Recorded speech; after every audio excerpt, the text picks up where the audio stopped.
हां, निशा को बचाना है। टोटल न्यूज की मुहिम लगातार जारी है मासूम निशा को बचाने की। और एक बार फिर हम हाजिर हैं आपको बताने ये कि आखिर निशा क्यों परेशान है, वो क्यों रोती है, आखिर उसका वजन अचानक क्यों इतना बढ़ जाता है जैसे मानो एक वयस्क का वजन हो। आखिर उसका पेट गुब्बारे जैसा क्यों फूल जाता है। डॉक्टर्स आखिर इस बीमारी के बारे में कुछ भी बता पाने में असमर्थ क्यों हैं। आखिर इसका इलाज कैसे संभव है और क्या इसके इलाज के लिए आप कुछ मदद कर सकते हैं। तो चलिए एक बार फिर शुरू करते हैं हमारी ये खास मुहिम, निशा को बचाना है।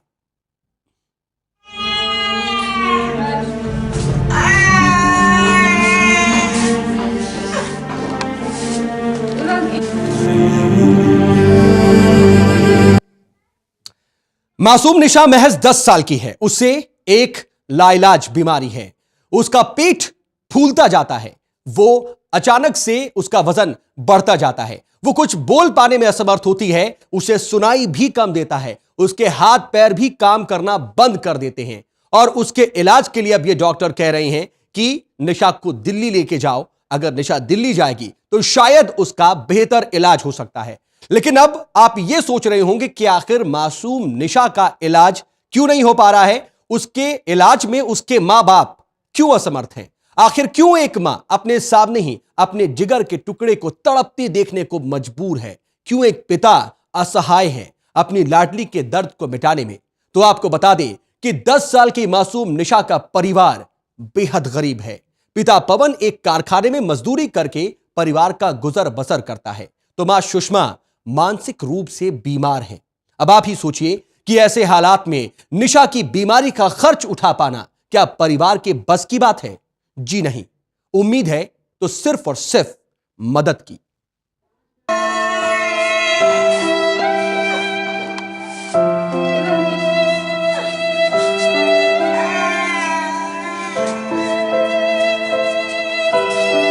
निशा गुमनाम बीमारी की चपेट में है।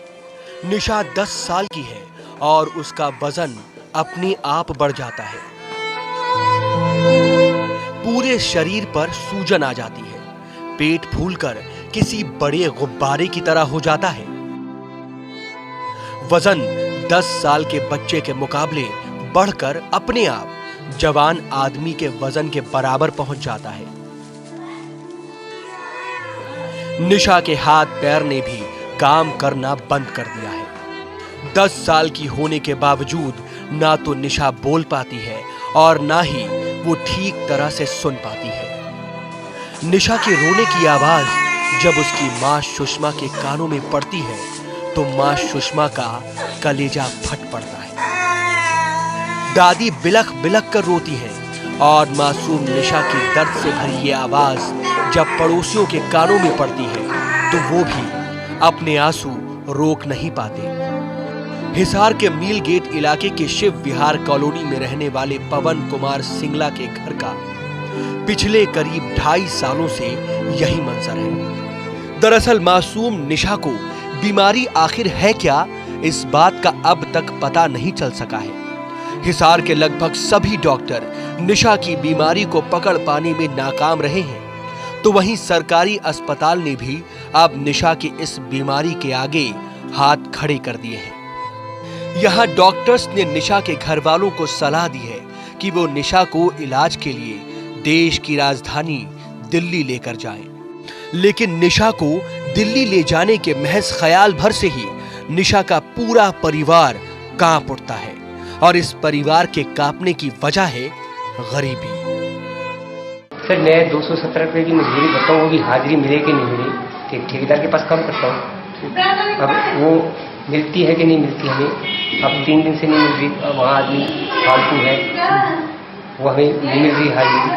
मैं डीसीएम में ठेकेदार को उसके पास काम करता हूँ, 3-4 दिन से अब हाजिरी नहीं मिल रही। जाते हैं सुबह वापसी आ जाते हैं। सरकार इसका इलाज करा दे, किसी अच्छे हॉस्पिटल अंदर, तो हमें बड़ी खुशी होगी। बीमारी का नाम बताया तो डॉक्टर ने कोई नहीं बताया, ना सीएमसी के अंदर बताया, ना बालाजी वालों ने बताया, और ना ये सुखीजा ने बताया। निशा के पिता पवन एक मिल में मजदूरी करते हैं।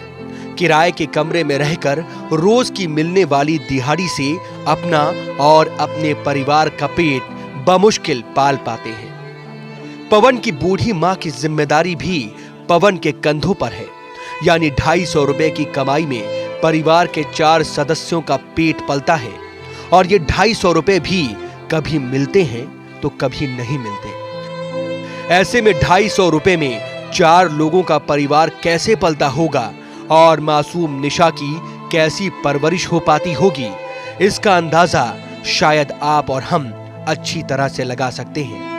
यही वजह है कि निशा के परिवार ने अपने दम पर निशा को बचा पाने की तमाम उम्मीदें अब छोड़ दी हैं और लोगों से गुजारिश की है तो बस ये कि उनकी निशा को बचा लो। पड़ोस के लोगों ने भी काफी मदद कर दी। बार बार मतलब ये हो जाती है, इलाज करवाते हैं। इसके पिताजी 4000 या 5000 है, इलाज करवाने जाते हैं, महीना लग गया तो उसकी छुट्टियां हो जाए तो वो पैसा है ही नहीं, फिर खाने के भी इनको ला ले। हम तो ये चाहते हैं कोई इसकी गवर्नमेंट मदद कर दे या कोई संस्था मदद कर दे। अब पड़ोस वालों ने तो मदद कर दिया, हम भी इतने मजदूर आदमी हैं, कभी दिहाड़ी लग जाए कभी नहीं लगे। बेटा हमने से ठीक हो जाए, इसको इलाज हो जाए, बहुत गरीब सब है। तो दुआ मांग रही हो इसके लिए भी कोई आगे आए? खूब मांगा भाई, खूब कन्या को। निशा की मां सुषमा भी मानसिक रूप से बीमार है। निशा की मां सुषमा को दौरे पड़ते हैं, लेकिन बीमारी से बिलखती बेटी को अपने आंचल में समेटना सुषमा की मजबूरी बन जाती है। घर के हालात पता है, पड़ोसी बिन मांगे बहुत कुछ दे चुके हैं, इसलिए अब सुषमा रोना भी भूल गई है। इंसानियत के नाते मोहल्ले के लोग घर आ जाते हैं, घर में बने मंदिर के आगे, भगवान के आगे इकट्ठे होते हैं और सिर्फ 2 बातें करते हैं। हे भगवान, या तो अब निशा को निहार दे या फिर इस मासूम को मौत की नींद सुला दे, क्योंकि इस मासूम का ये दर्द अब किसी को सहन नहीं होता।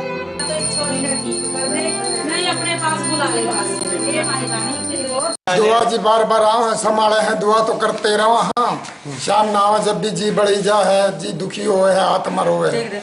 अब इसकी शिकल ने रात ने देखा सोआ तो शिकल आगा है, तो फिर अब कुछ आदमी तो ऐसे हैं कि जी मन में रो है, गुजरिया में। निशा और उसके परिवार को अब लोगों की मदद की दरकार है। निशा के परिवार और पड़ोसियों के मुताबिक अब निशा तभी सलामत रह सकती है जब लोग उसकी मदद करें, क्योंकि निशा के इलाज के लिए पैसे जुटाने का ख्वाब भी ये गरीब परिवार देखने की हैसियत नहीं रखता। और ऐसे में ये परिवार बस यही कह रहा है, निशा को बचा लो, मेरी निशा को बचा लो। टोटल न्यूज के लिए हिसार से महेश कुमार की रिपोर्ट। निशा के परिवार की आर्थिक स्थिति का अंदाजा आप इस बात से लगा सकते हैं कि आज के दौर में जब हर किसी के हाथ में महंगे और चमचमाते मोबाइल नजर आते हैं, निशा के परिवार के पास एक एनालॉग फोन भी नहीं है और इसी वजह से हम आपको उसके परिवार का नंबर भी नहीं दे पा रहे हैं। हम लगातार निशा के परिवार का पता दे रहे हैं ताकि आप उस तक मदद पहुंचा सके। टोटल न्यूज अपनी जिम्मेदारी निभा रहा है, निशा की आवाज दूर तक पहुंचा रहा है, अधिकारियों और राजनीतिक दलों के संज्ञान में ला रहा है, क्योंकि टोटल न्यूज ने थाम लिया है कि टोटल न्यूज इस मुहिम को अंजाम तक पहुंचाएगा।